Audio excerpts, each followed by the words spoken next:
Hello, welcome to the self-learning platform by Dr. Sushma Singh. Today we are going to start Unit 1, Evolution of India's Worldview. And our topic is Nature of Traditional Values and Themes in the Evolution of Worldview.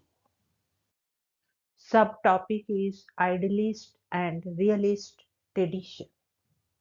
Two important approaches to interstate relations have existed in India since the beginning. The positive approach is advocated, for example, in the Arthashastra of Kautilya, as well as of Bharadwaja in Manu Smriti. In some portion dealing with the teaching of Panchtantra, while these realist thinkers differ over the means to be employed, they generally believed that both defense of a kingdom and aggressive war, if used to conquer the whole country, are just.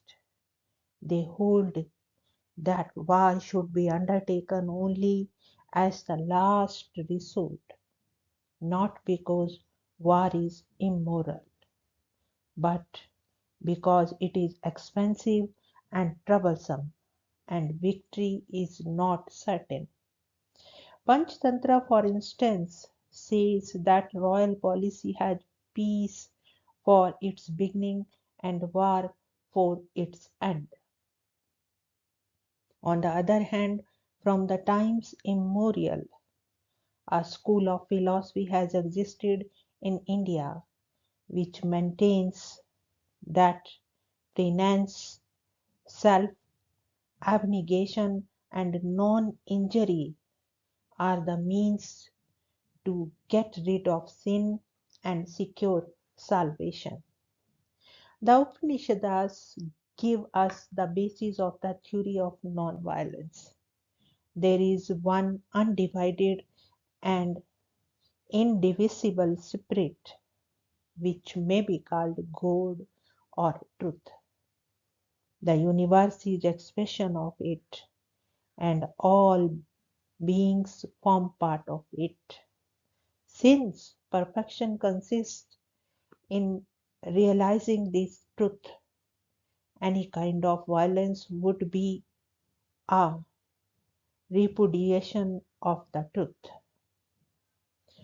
The Buddhists and the Jains are most fervent advocates of non-violence, although non-violence is expected to be practiced rigorously only by monks.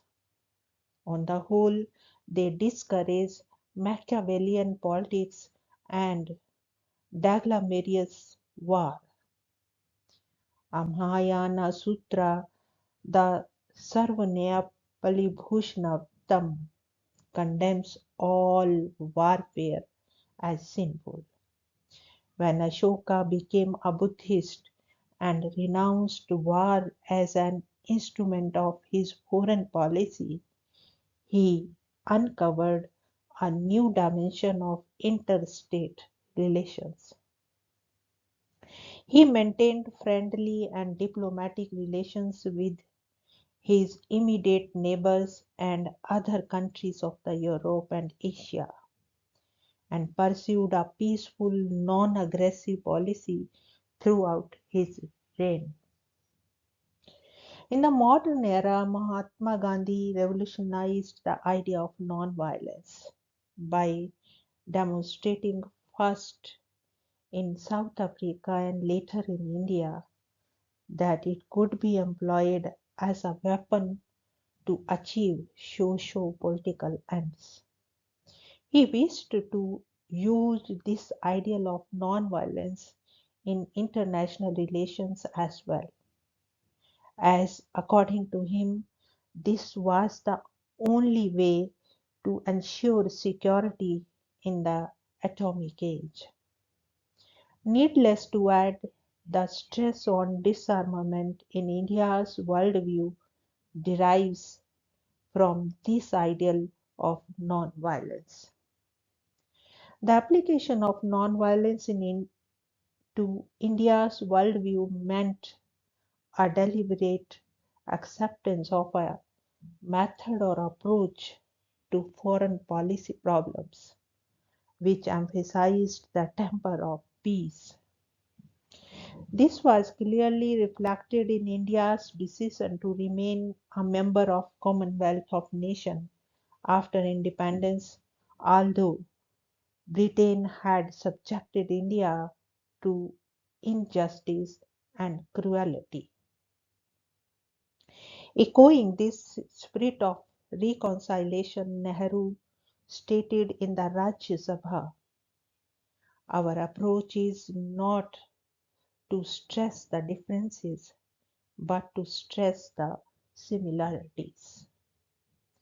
This idealistic method has its limitations, as India discovered to its cost during the action in Goa in 1961, the Chinese invasion in 1962, and the Pakistani aggressions of 1965, 1971, and 1999.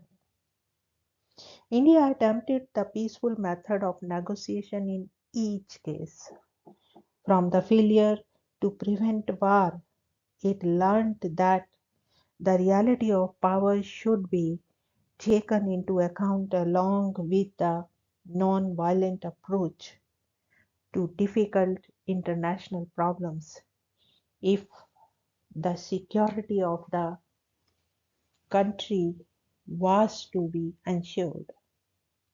In summing up the application of the ideal of non-violence to India's worldview, Nehru therefore publicly stated he drew his inspiration from Gandhi. He, however, followed the master only as far as was practicable. The realist component in India's worldview got strengthened after the Chinese aggression of 1962, as Nehru himself admitted. In the past, our preoccupation with the human problems of poverty and illiteracy was such that we were content to assign a relatively low priority to defense requirements in the conventional sense. Not surprisingly, India's worldview after the Chinese aggression has been less doctrinaire and more realistic despite the continuance of its broad ideological moorings. Now we are going to discuss absence of imperialist tradition and ideals of freedom struggle.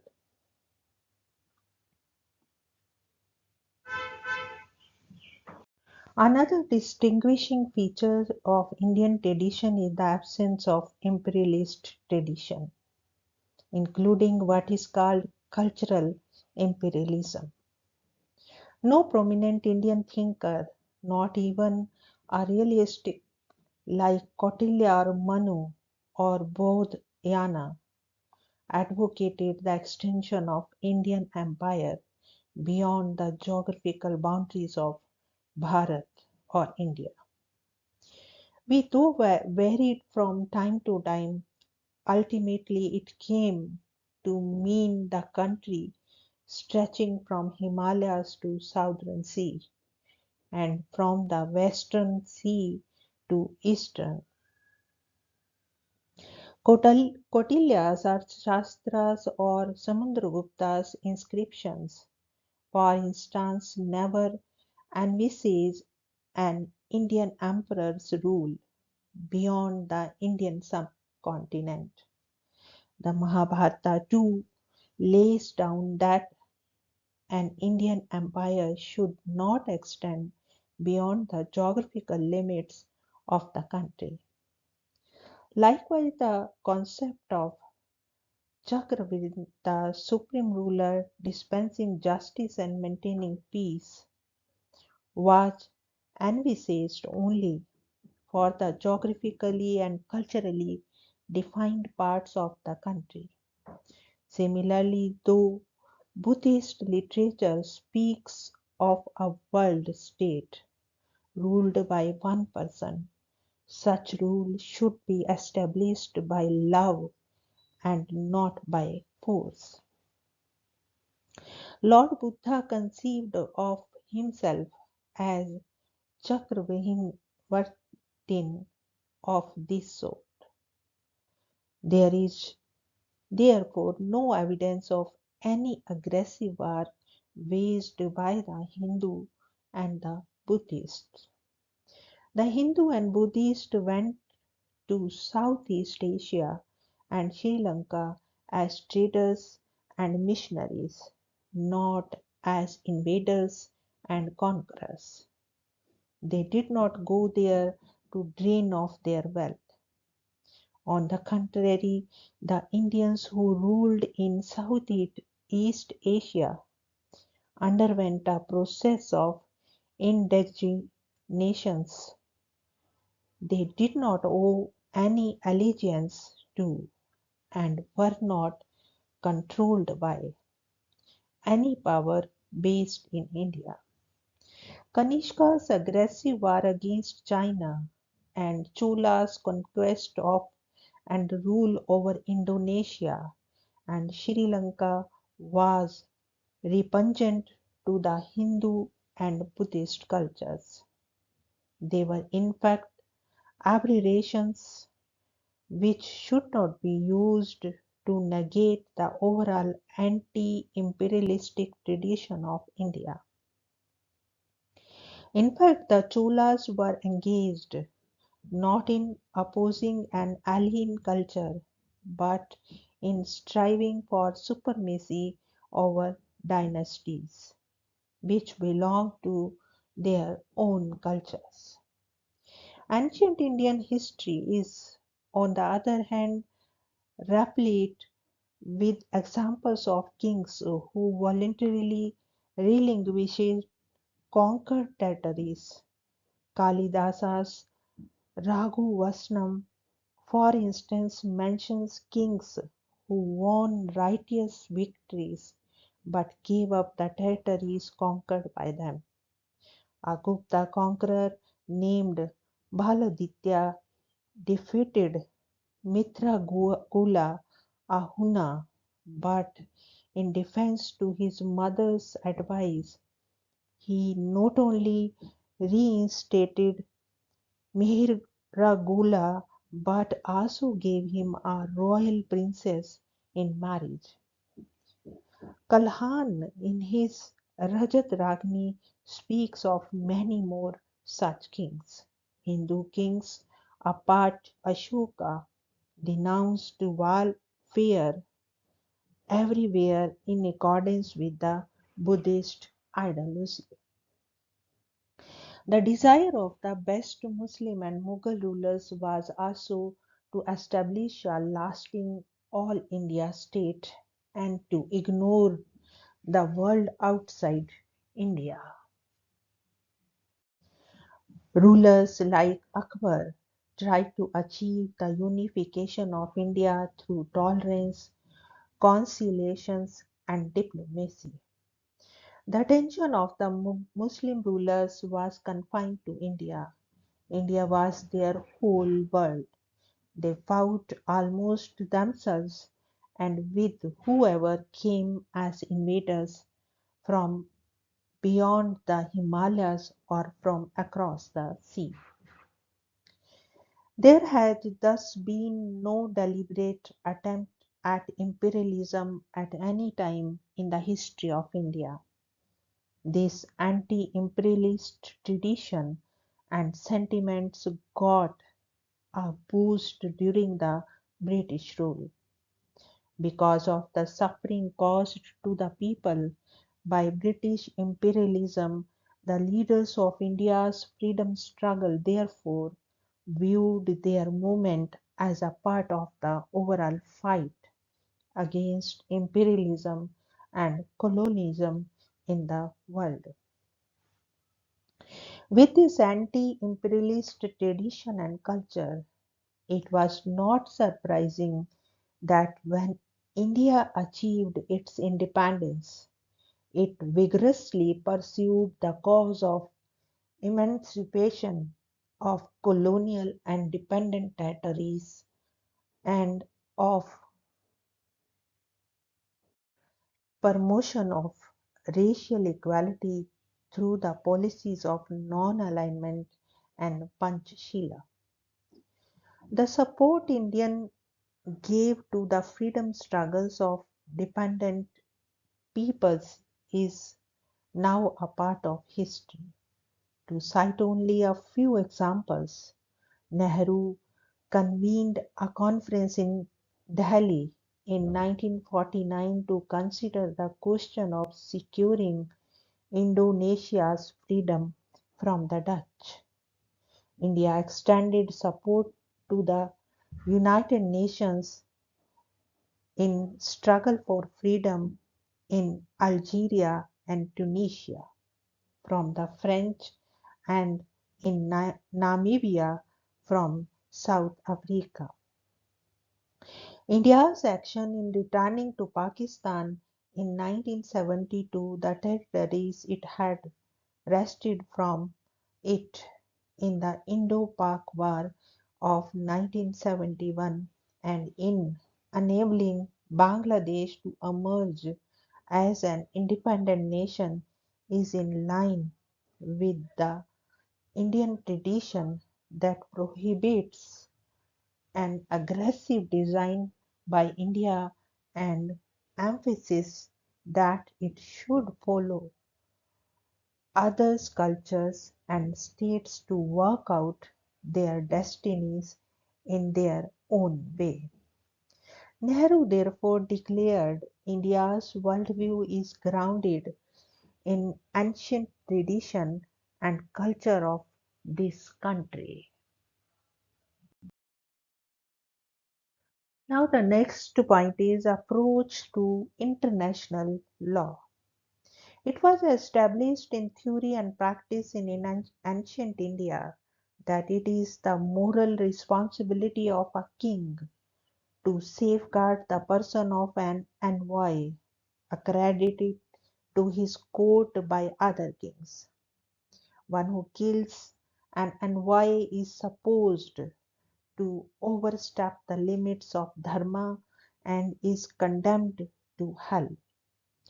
Kautilya's Arthashastra endorses this view.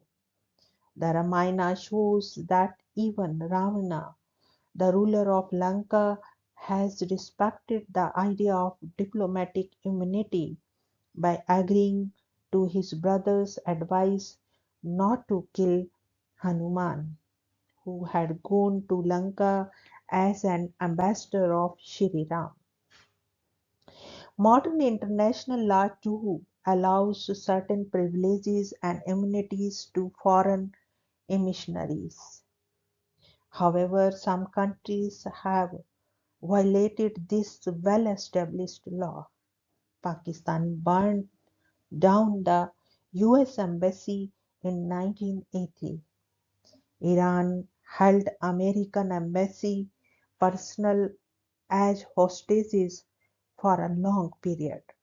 On the other hand, the government of India has observed all diplomatic immunities.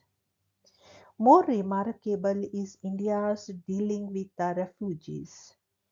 India granted political asylum to the leaders of the Nepali Congress when they came in the wake of the crackdown orders by the King of Nepal. It extended hospitality to the Dalai Lama of Tibet, although it realized the price it might have to pay both politically and militarily. It accepted the heavy burden of looking after 1 million and more refugees who came over in 1971 from the former East Pakistan. while quite a number of them have still not returned to their country.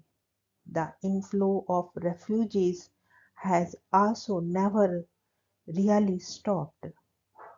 India treated respectfully the prisoners of war who had been captured during the Indo-Pakistani War of 1971. They were later returned to the Pakistan without any conditions. It accepted the responsibility of affording protection to Tamil refugees from Sri Lanka in the mid 1980s. This modern Indian approach towards refugees, in consonance with a dictum of the Mahabharata that says an enemy seeking protection from fear, destitution, or defeat should be cared for as if he were one's own son. Similarly, the Hitu Upadesh declares that even if an enemy comes to our house, we should receive him with hospitality. One should be like a tree which does not hold back its shade from a man, even though he may have come to cut it down. It was this ideal that inspired Prithviraj Chauhan to always forgive Muhammad of Ghor, despite his repeated invasions. When, however, Chauhan was defeated, Muhammad of Ghor had him immediately killed. Now, the next point is expressing positive ideas through negative terms. Indian history, tradition, and culture have not only influenced the substance of independent India's worldview, but also to name the main instrument of Indian worldview, non-alignment. As K.P. Mishra explains, even a cursory look at the philosophical and civilizational tradition indicates that the Indian have been fond of noun with negative. It is through negative terms that the Indians have expressed positive and affirmative ideas of profound significance in their social evolution. Thus, for example, instead of saying peace, the Indian says non-violence, ahimsa. Instead of saying defeat, they use the word non-victory. Likewise, we are familiar with the use of none one as against many, non-idleness as against exertion, and non-greed as against tolerance. We can cite many more words and expressions of this kind, particularly from the literature of Buddhism and Jainism. These negative words have a positive meaning of great significance. Nakamura therefore rightly points out to the to other nations, showing the moral perception in the negative form seemed somewhat powerless and unsatisfactory. But to the Indian, we lay stress on the negative base and pursue the non-determinant. The negative form of expression has a more positive and powerful meaning.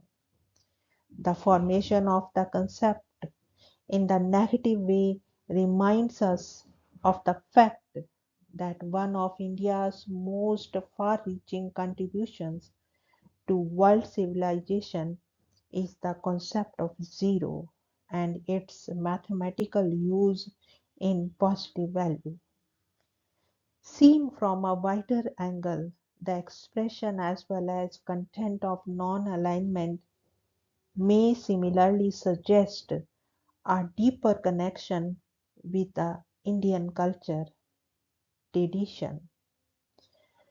For the word non-alignment is though narrative in expression, it has very positive connotations that include pursuit of an independent worldview and efforts towards development, disarmament, decolonization, and democratization of international relations.